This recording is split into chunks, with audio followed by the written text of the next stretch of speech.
नमस्कार। आज की इस वीडियो में आपका स्वागत है।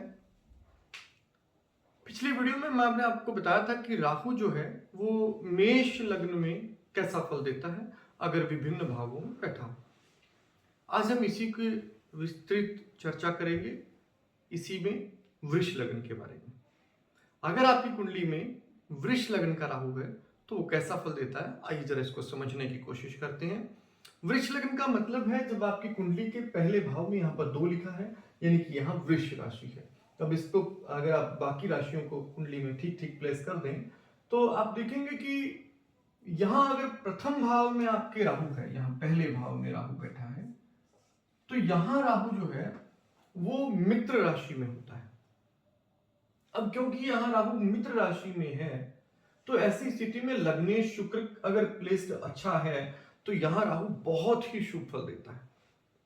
ये राहु जहां आपके स्वास्थ्य के लिए, सुख के लिए, स्वभाव के लिए बहुत अच्छा हो जाता है, बहुत अट्रैक्टिव पर्सनैलिटी बना देता है व्यक्ति को। ऐसा व्यक्ति बहुत ज्यादा प्रभावशाली भी होता है, साथ साथ बहुत बुद्धिमान भी होता है। साथ ही यहां देखें तो ये राशि में पंचम, इसकी पंचम दृष्टि, पूर्ण दृष्टि पड़ जाती है पंचम भाव पर, और यहाँ ये शिक्षा के लिए बहुत अच्छा हो जाता है, संतान के लिए बहुत अच्छा हो जाता है। सप्तम भाव में वैवाहिक जीवन पर शुभ प्रभाव डालता है, हालांकि ये इसके लिए अच्छी राशि नहीं है, पर लग्न में बैठकर यहाँ भी ये बहुत बुरा प्रभाव नहीं देता है। और यहाँ अगर देखें कि 10वें भाव में देख रहा है, ये व्यक्ति को धार्मिक भी बनाता है, व्यक्ति की भाग्य का साथ मिलता है, पिता के साथ सहयोग और संबंध बहुत अच्छे होते हैं। अगर राहु किसी व्यक्ति का दूसरे भाव में प्लेस है, यहां पर आपकी कुंडली में राहु है, अब यहां पर राहु जो है वो मिथुन राशि का है, मित्र राशि का राहु है। यदि कुंडली में राहु की प्लेसमेंट, बुध की प्लेसमेंट अच्छी है, क्योंकि बुध की राशि में तो प्लेसमेंट आपको बुध की भी देखनी पड़ेगी। मैंने बताया था कि राहु सदैव सहचर्य से फल देता है, यानी कि राहु जिस भाव में बैठा है, जिसके साथ बैठा है, उसके भाव की स्वामी की स्थिति कैसी है, ये बहुत महत्वपूर्ण है। तो अगर ये प्लेसमेंट अच्छी है तो राहु यहां पर बैठकर धन के लिए अच्छा हो जाएगा, शत्रुओं को दबाकर रखेगा ऐसा व्यक्ति, और आप देखेंगे तो कर्जे बार बार मुक्त हो जाएगा आसानी से कर्ज से, और उसके जीवन में बाधाएं कम होंगी। और दूसरा अगर देखते हैं, काम में यहाँ राहु बहुत अच्छा फल देने वाला माना जाता है। अगर राहु किसी व्यक्ति के तीसरे भाव में कर्क राशि में बैठा है, अब यहां राहु निश्चित रूप से शुभ फली नहीं होता है। एक तो ये शत्रु की राशि है, चंद्रमा की राशि है, राहु चंद्रमा के साथ परम शत्रुता रखता है। अब शत्रु की राशि होने से क्या होगा कि यहां पर चंद्रमा जो है वो भाई बहनों के साथ संबंध खराब कर देगा या उनके सुख में कमी कर देगा। अंदर से व्यक्ति को थोड़ा डरपोक भी कर देगा, साहस का भाव है। अब यहां राहु बैठकर उसे दूषित कर रहा है तो भीतर एक भय सा बना रहेगा। फिर देखते हैं कि वो वैवाहिक जीवन को पूर्ण दृष्टि से देख रहा है, वैवाहिक जीवन को भी खराब कर देगा। बहुत झगड़े पत्नी के साथ, पार्टनरशिप में झगड़े, पार्टनरशिप में बाधा या वैवाहिक जीवन में बाधा देखने में आएगी। 10वां भाव, 10वीं राशि यानी कि मकर राशि पर पूर्ण दृष्टि डाल रहा है यहां पर सामने बैठकर, तो ऐसी स्थिति में क्या होगा, पिता के साथ संबंधों को प्रभावित करेगा, खराब कर देगा, और साथ ही साथ भाग्य का बहुत अच्छा साथ नहीं मिलेगा, धर्म पर व्यक्ति की आस्था बहुत कम हो जाएगी, साथ ही साथ इनकम को प्रभावित करेगा। तो ऐसी स्थिति में यहां बैठकर राहु आर्थिक जीवन, वैवाहिक जीवन, धार्मिक जीवन, इन सभी को प्रभावित करता है। अगर राहु यहां पर किसी के बैठा है तो अब राहु यदि आपके चतुर्थ स्थान में बैठा है, चौथे भाव में यहां राहु बैठा है, अब यहां पर राहु अच्छा नहीं होता। यहां पर राहु का बैठना, चौथे भाव में सिंह राशि का राहु आपके स्वास्थ्य की दृष्टि से, आपके भूमि, मकान, वाहन आदि की दृष्टि से, आपके हार्ट के लिए, आपके मानसिक स्थिति के लिए बिल्कुल अशुभ माना जाता है। यह माता के स्वास्थ्य के लिए भी अशुभ है। साथ ही साथ अगर यहां देखें राहु, तो यहां पर बैठकर राहु भूमि, मकान, वाहन आदि में बहुत बाधा पैदा करेगा। मकान बनाने में बहुत देर बाद ऐसा व्यक्ति मकान, वाहन आदि का सुख ले पाता है, बहुत लेट एज में जाकर बनता है। फिर साथ ही साथ इसकी दृष्टि को देखिए तो ये बाधाएं बहुत करेगा, ऐसे व्यक्ति के सामने अड़चने जीवन में बहुत ज्यादा आएंगी, काम को प्रभावित करेगा, और ऐसे व्यक्ति के खर्च उसे कभी भी नियंत्रण में नहीं आते हैं। अब इसके बाद अगर बात करते हैं पंचम भाव में यदि राहु हो, पांचवें भाव में राहु का बैठना यहां शुभ होगा अगर बुध की प्लेसमेंट अच्छी है तो। अब यहां राहु जो है वो शिक्षा के लिए अच्छा होगा, संतान के लिए अच्छा होगा, पंचम दृष्टि धर्म पर डालेगा, धर्म के लिए बहुत अच्छा हो जाएगा, और सीधी दृष्टि जो है उसकी इनकम पर है तो इनकम के लिए अच्छा हो जाएगा, और एक नवम दृष्टि पूर्ण उसकी लग्न पर है तो वो पर्सनैलिटी वाइज भी अच्छा होगा, सुख बहुत अच्छा होगा। एक तरह से अगर हम देखें तो वो प्रभाव बहुत अच्छा छोड़ेगा। तो कुल मिलाकर यहां पर राहु बहुत अच्छा फल देने वाला होगा। अगर राहु शुक्र राशि में आ जाए, अब यहां शुक्र राशि में हालांकि शुक्र मित्र है राहु का, किंतु छठे भाव में बैठकर षष्ठेश जैसा फल देगा राहु। यहां दो तीन चीजें प्रभावित करेगा मूल रूप से। एक तो करेगा प्रभावित कि शत्रुओं को तो हालांकि वो दबा कर रखता है ऐसा व्यक्ति, किंतु खर्च बार बार ज्यादा होता है, खर्च पर दृष्टि डाल रहा है, खर्च बहुत ज्यादा होगा। पंचम दृष्टि काम पर डाल रहा है, काम को प्रभावित करता है। नवम दृष्टि धन पर डाल रहा है, धन को कम करता है। तो यहाँ बार बार ऋण बनने की समस्या से लोगों के सामने आने लगती है। अगर शुक्र की प्लेसमेंट बहुत अच्छी कुंडली में है तो आश्चर्यजनक रूप से वो थोड़ा बेहतर फल दे देता है कभी कभी। तो इस तरह से आपको यहाँ अगर बैठा है शुक्र, तो शुक्र यहाँ अगर राहु बैठा है तो शुक्र की प्लेसमेंट पर बहुत ज्यादा फोकस करना है। अब राहु यदि किसी व्यक्ति के सप्तम भाव में बैठा है, ये मैंने बताया था कि वृश्चिक राशि को राहु की नीच राशि माना जाता है, इसमें राहु कभी भी शुभ फल नहीं देता। ये राशि में राहु बैठना वैवाहिक जीवन को बहुत बुरी तरह प्रभावित करेगा। अगर मंगल की प्लेसमेंट बहुत अच्छी नहीं हुई तो ये वैवाहिक जीवन का विनाश कर सकता है पूरा। वैवाहिक जीवन के लिए अशुभ हो गया, पार्टनरशिप के लिए खराब हो गया। पंचम दृष्टि इसने इनकम पर डालता है तो इनकम के लिए बहुत बुरा हो गया।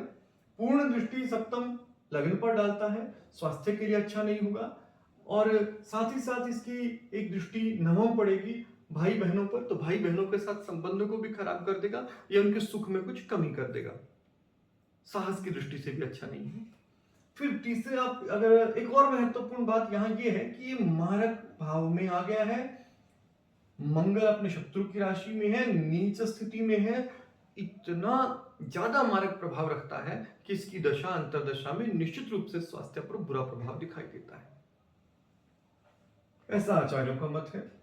अब अगर हम बात करते हैं नवम भाव में, अष्टम भाव में, अष्टम भाव में राहु यहां पर निश्चित रूप से अशुभ हो जाएगा।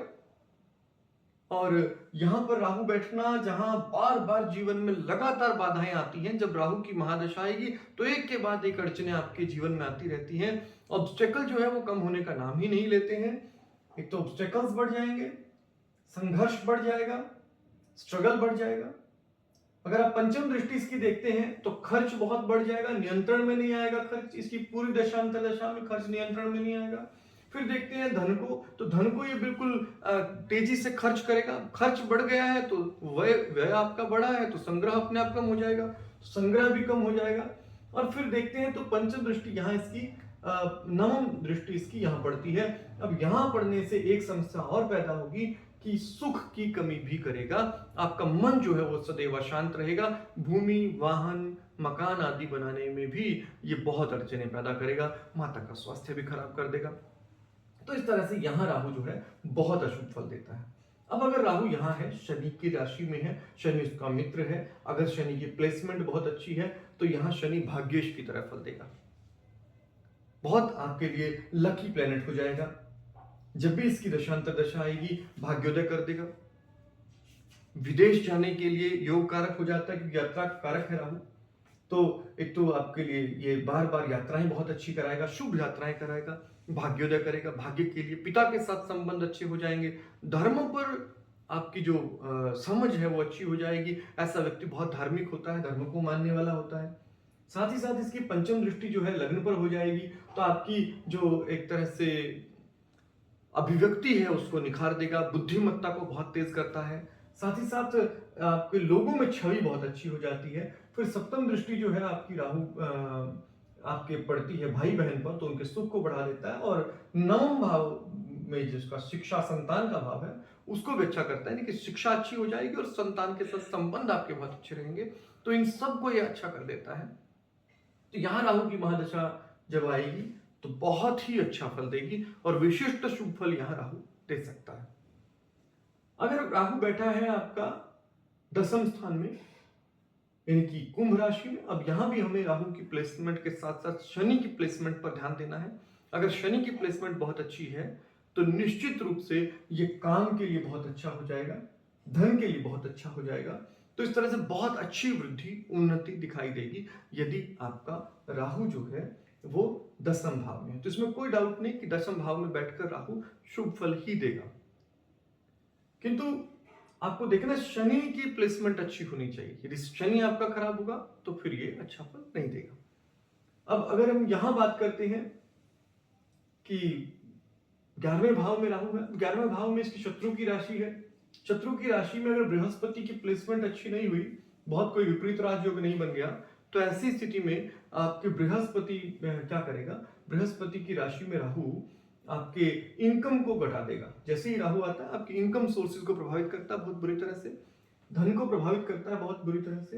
यहाँ भाई बहनों के साथ संबंध, पंचम दृष्टि यहाँ पर है, भाई बहनों के साथ संबंध खराब कर देगा और साथ ही साथ जो है संतान के साथ आपके संबंध अच्छे नहीं करेगा, शिक्षा को बहुत प्रभावित करेगा। वो निर्भर करता है किस एज में आता है।